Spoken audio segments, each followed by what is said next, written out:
something else about no Democrat being out there, people aren't realizing, and it hasn't been spoken about. This is the election. There is no Democrat. This is about whoever wins the Republican primary is, at this moment, the presumptive winner of the election. So it is critical for people to get out there, sign a petition, get involved, and understand who's running. Because it doesn't matter in November. Well, and that's an interesting point. As you mentioned, with the primary not being held in September, a lot of people may not realize the compressed schedule involved here, and may not realize what happened until it's over, and then somebody says, "Oh yeah, well, you had your chance." Yeah, it's which is why I'm upset about the fact that the federal government moved up the dates so much that it's very unfair. I believe, for anyone who wants to challenge an incumbent, especially in New York, upstate New York, where we've had how bad the severe bad weather has really pushed back everybody, which only makes it harder for challengers. But that doesn't mean that there isn't enough time to move things forward. And we have great people. I mean, Assemblywoman Tenney has a great record. Like I said, very much in line with what I believe. I've been out here for a year working on this. I think there are choices out there, and this is critical that people get involved in it. What do you think is going to be the most important issue, the overriding issue, as Republicans in the 22nd Congressional District go to the polls for the June primary? You know, there isn't just one thing, because our government right now, and I think everyone agrees with this, is that messed up. It's that dysfunctional. Thanks for not pulling a Senator Greg Ball on me and having to force me to push the delete button. No. I know you made it clear what you were alluding to, and everybody knows what you're talking about, because a lot of people do feel that. And they have every reason to. We have a dysfunctional government. It is not operating properly. And we're seeing a push to making it more dysfunctional. When we have the debt ceiling being raised an unlimited amount between now and 2015, and a government that's spending more money than almost every other administration combined, how can we say we're being fiscally responsible? And how, if we're not being fiscally responsible about this, on that one aspect, and it's connected to everything else, how can we say that we're helping our future and our future generations? I mean, that's just one example of the dysfunction, and it goes into everything. We need to change the way our representatives are acting. We need them to be connected to the people, and we need them to pay attention to what the people see as the issue. There's 435 people in Congress. There's 720,000 people in the New York District, New York 22nd. 435 people can't figure out how to run government. I've talked to a good part of those 700,000 in this district. I believe the 700,000 have a better idea than the 400 in Congress. Let's listen to the other people. Speaking with Michael Vasquez, who's planning to challenge the Republican Richard Hanna in the 22nd Congressional District in the upcoming primary. You're planning to speak tomorrow night at an event in Endicott. We talked about the event on our program on Monday morning with Steve Allstad, who's president of a group called New York Scope.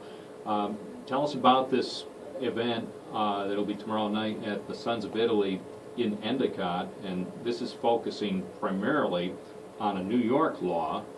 It's nothing to do specifically with anybody in Congress, but a lot of people in Broome and Tioga counties and across upstate New York are concerned about the New York SAFE Act, and tomorrow night will be a forum on that law, and many people around the region are still pushing for a full repeal of that law that was approved by the legislature and signed by Governor Cuomo early last year.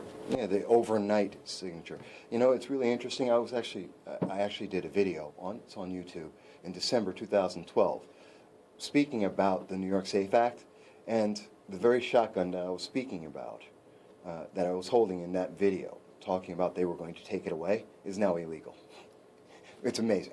And yeah, I'm going to be speaking there, and there are going to be many people speaking about this, because we do need to repeal that law, because it is an infringement on our Second Amendment rights. And the Second Amendment protects all of the rights that we have, not only from foreign intrusions, but also the overreach of government. And that's important because if we don't pay attention, our rights get eaten away one by one, and all of a sudden we don't have them anymore. And that's true on the state level, that's true on a federal level. And we see the mirror here, the New York SAFE Act, the 23 executive orders by President Obama. There's a trend here, and that trend is against our rights. And so I'm going to be happy to speak about that tomorrow. One of 6 speakers that are going to be, it starts at 6:30. We're going to be discussing this, and I know that everywhere there's been one of these forums, it's been packed. Yeah, I'm looking at the list of speakers. Well, some names that we already talked about. Of course, Stephen Alstead, who was on the program yesterday, Claudia Tenney, Michael Kaczynski. Is he? He's listed as a possible speaker. So this may be a case where at least 3 of the 4 expected Republican candidates in the primary may show up. One, I'm just going to point out, at least on the list that was made available from the organizers, I don't see Richard Hanna's name. He's not. The last that I heard of the confirmed speakers, no, he's not. And as far as I know, he hasn't really taken a very strong or even very public position, which is a problem. He doesn't take a lot of public positions on where he actually stands, which I think the constituents should know.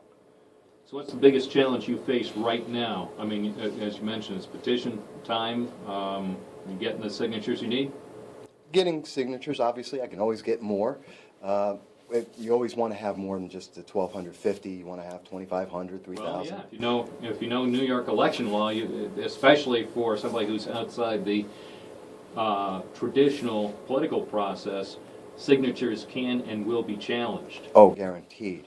So you always want to have more. So that's always important. Money. I mean, I have commercials on air right now. Have them in February as well. Could always have more. Name recognition is always important. So, donations always critical in any election.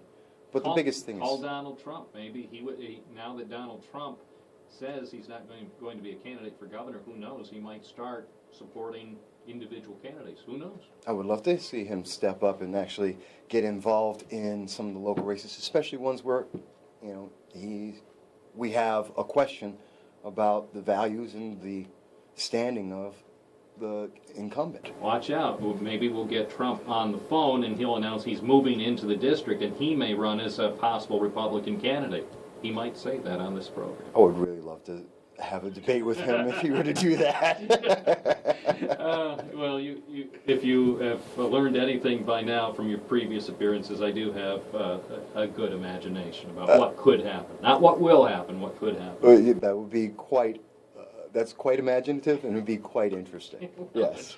Get upstate New York into the spotlight, if only for a few weeks. I think more people are paying attention to this race than most people realize across the country, because when you have 3 solid Republicans and conservatives, or rather I should say 2 solid conservatives and Republicans and an incumbent who's a self-proclaimed moderate, you have to believe that there's a lot of people paying attention to what's going on, especially with the record of that incumbent. Michael Vasquez, and just so people know, every candidate is welcome to come on this program. They're all welcome. So, we make the opportunities available, and any candidate, including Richard Hanna, if he wants to come on, I'm sure he'll be on between now and June a few times, and I suspect Michael Vasquez will be back probably a few times as well, and Claudia Tenney, and who knows, Mike Kaczynski. Hopefully even a debate. I'd love it. Well, I would love a debate too. Oh, yes. We'll see. I appreciate your time. Thank you. It's 10.